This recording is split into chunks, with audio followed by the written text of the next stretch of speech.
Yesus ya, bahwa kita harus menjadikan firman Tuhan itu sebagai sesuatu bagian yang penting dari kehidupan kita ya. Kita harus menjadikan firman Tuhan itu sebagai pedoman bagi kita dalam kita menjalani kehidupan kita. Firman Tuhan tuh harus diperkatakan gitu kan. Diperkatakan supaya dia tuh terngiang di telinga kita gitu. Setiap kali kita mengalami sesuatu ya, saat kita dituntut untuk mengambil sebuah keputusan misalnya ya, atau kita menghadapi sesuatu yang mengharuskan kita memilih untuk melakukan atau tidak melakukan sesuatu, Bapak Ibu, firman Tuhan tuh harus menjadi rujukan bagi kita untuk kita mengambil keputusan ya. Nah, kemudian yang selanjutnya adalah kebiasaan apa dari Yesus yang harus kita teladani, Bapak Ibu, adalah bahwa Yesus itu sangat menjaga hubungan pribadinya dengan Bapa ya. Kalau kita membaca ya, Bapak Ibu, di dalam Markus pasal 1 ayat yang ke-35 ya.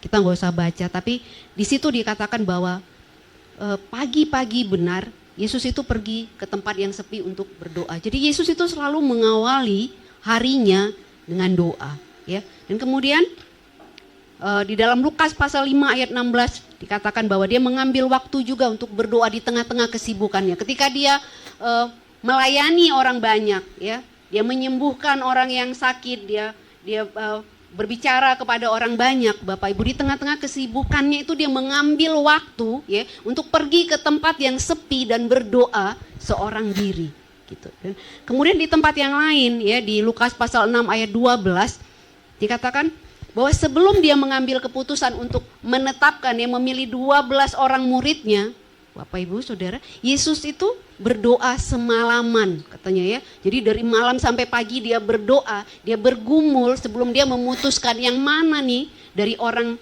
ini yang dipilih untuk menjadi muridnya ya. Karena kita tahu banyak orang yang mengikuti Yesus, tapi kemudian dia menetapkan 12 orang untuk secara khusus ya menjadi orang yang dia bentuk, dia bina untuk melanjutkan misinya Tuhan di dunia. Tapi sebelum dia memilih yang 12 ini, dia berdoa semalaman gitu ya. Dan itu sesuatu yang harus kita ikuti, Bapak Ibu ya.